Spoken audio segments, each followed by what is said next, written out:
Hello po, kumusta kayo? Ito, panibagong share na naman po ulit tayo dito. Ano po?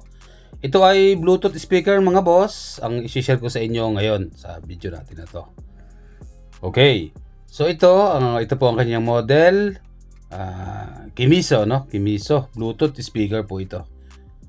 Ano po ang aking isi-share mga boss? Ito po ang madalas masira sa ganitong mga Bluetooth speaker mga boss, ano? Lalo't hindi pa modelo. Anong hindi modelo? Hindi pa latest model na Bluetooth. Kasi ang madalas na gamitin nung mga hindi pa latest at gumagana pa rin hanggang ngayon, madalas po masira yan mga boss, yung USB, micro USB na yan, ano. At saka minsan nagipit, mahirap siyang i-volume dahil minsan may charger, ano, na micro USB. So yan.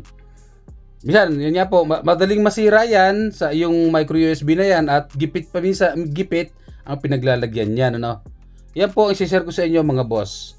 Ito, meron tayong ikakabit diyan at siguradong hindi na sa gipit mapapalagay, ano. Ito mga boss, ito ang ating ilalagay na Type-C charging port.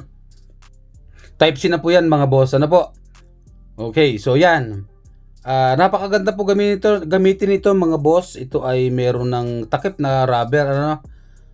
Easy rin po ito i-install, madaling i-install din po ito mga boss.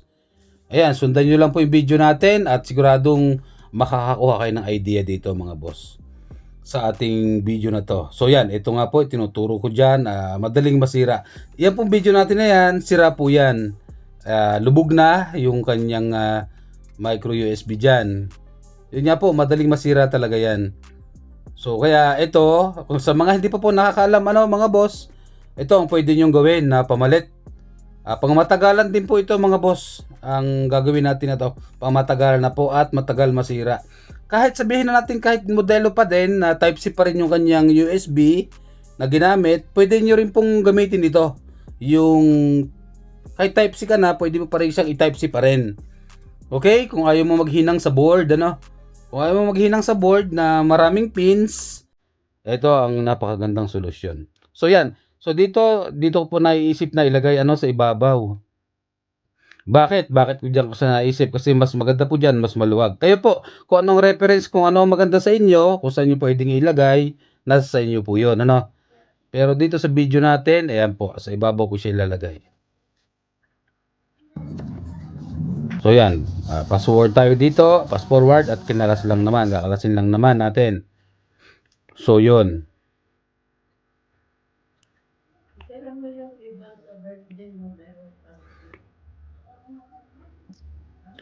So ito mga boss, ano, dito pinapakita ko po sa video natin na to kung saan itatap. Kung saan itatap yung wire, ano, may guide po ko diyan sa ating video. Sundan nyo lang po. Huwag po kayo mag-i-skip para makita nyo kung paano itap. Meron po akong nilagay diyan. Yan, ito po. Yun, sundan nyo lang po yung aking video na yon, aking naka-picture na yon. Sundan nyo lang po, yun po pinaka-guide nyo. Tapos kung meron ganito sa ilalim mga boss, pwede rin po kayo mag-tap dito. 5 volts at saka sa ground, ano.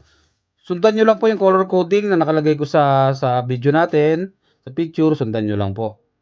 Para hindi kayo malito. Hindi po pwede magkabaliktad mga boss ha. Bawal pong magkabaliktad kasi hindi po gagana at masisira ang board ng ating Bluetooth.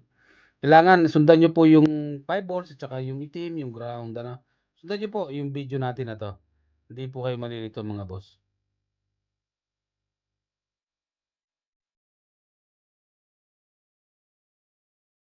So yun.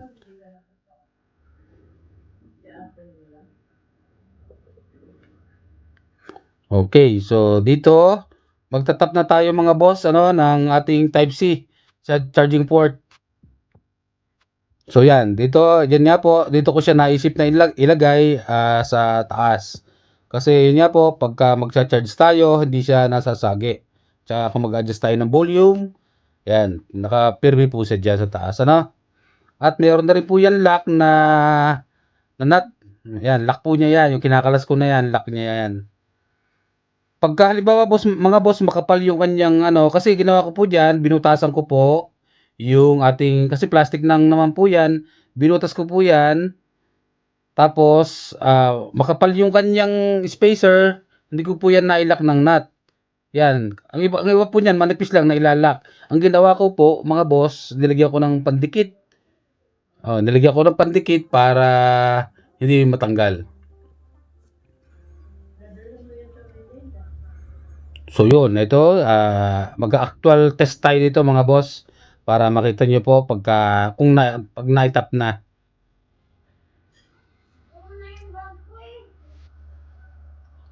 Tandaan niyo lang po palagi mga boss, wag po kayong magkabaliktad. Hindi po pwedeng magkabaliktad, kailangan kung ano po polarity, yun po susundan niyo nasa video natin para hindi po magka-problema. Pwede po kayong magkabit diyan pag merong nakalagay diyan na marking sa ilalim ng board, pwede doon sa pinagtanggalan niyo ng micro USB. Yun po yung may picture ako kaninang pinakita.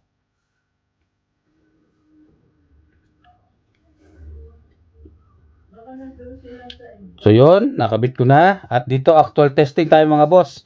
Para makita nyo po muna bago natin takpan ang ating Bluetooth, bago natin siya i-fix, bago natin siya assemblein ulit. Dito makikita nyo pagka na-tap na natin. Importante pong mailagay nyo rin yung battery mga boss para makita nyo po resulta. Okay, so yan. Kuha lang po tayo dyan ng charger. Kasi iti-test na natin siya dyan. Ulitin ko po, pwede rin po ito sa mga Type-C din na nasira na charging port. Pwede nyo rin po itong ipamalit. Okay? Pwede po.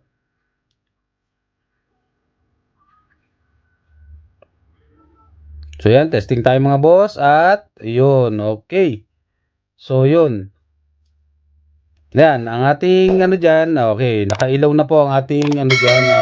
Yung ating board. Oh, so yun, ganoon lang po yan mga boss. Pares lang naman po yan ng supply sa micro USB.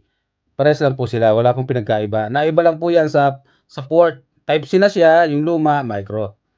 Okay, ano po mga boss? So yan, ganyan na po ang mangyayari dyan pagka nakapix na yan sa Bluetooth natin. Napakadaling i-install lang po, maghihinang lang kayo tapos yun na.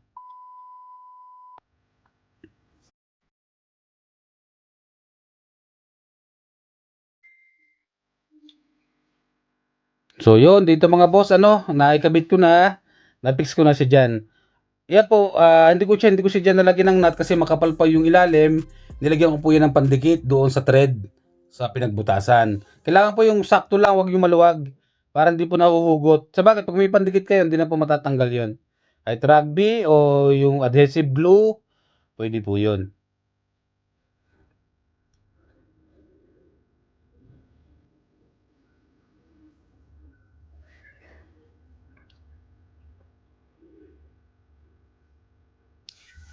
So yan dito mga boss, tinanggal ko uli yung hinang natin kasi kanina nga po nag-actual testing tayo para makita niyo po yung resulta kapag kinabitan natin ng Type-C charging port. So yun, kinalas ko po yun kasi ito final na po ito. So diyan ko po siya nilagay sa ilalim. Basta tandaan niyo po palagi mga boss, yung 5 volts natin ay yung pulang wire, 5 volts po yan. Wag pong magkakabaligtad ang kabit para walang problema sa ating board.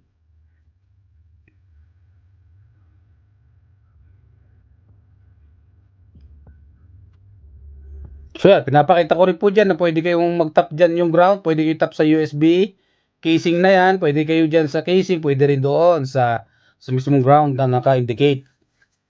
Okay, pwede po yan sa mga grounding, sa mga USB.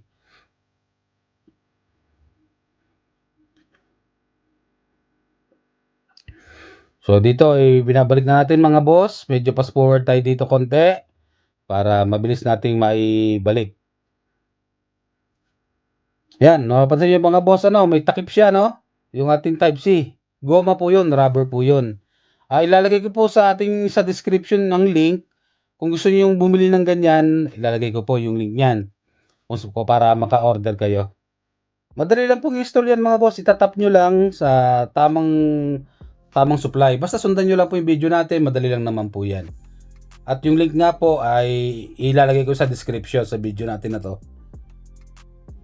Sa online ko po ito nabili. Marami po niyan sa online shop. So yun, naka-fix na ang ating port, Type-C port. At siyempre, actual testing ulit tayo. No, napakaganda mga boss, at malinis din tingnan at hindi siya sagabal. Siyempre, nakahiga po yan ng ating USB dyan para makita niyo po sa video. Yan, malinis po yan, hindi nakakasagabal pag nag-charge tayo pag nakatayo. At saka pag mag-adjust tayo ng volume, pag magpa-power, wala na po nakasagabal sa atin. At matibay po talaga yan. Hindi basta-basta nasisira yung mga ganyan. So yun. At ito na. At na-testing na, pinagana na natin ang ating Bluetooth at ito ang ating kinabit. Yan. Okay, ito yung sample natin na USB port. Sa lahat po sa panonood mga boss, sana may nakuha kayong idea.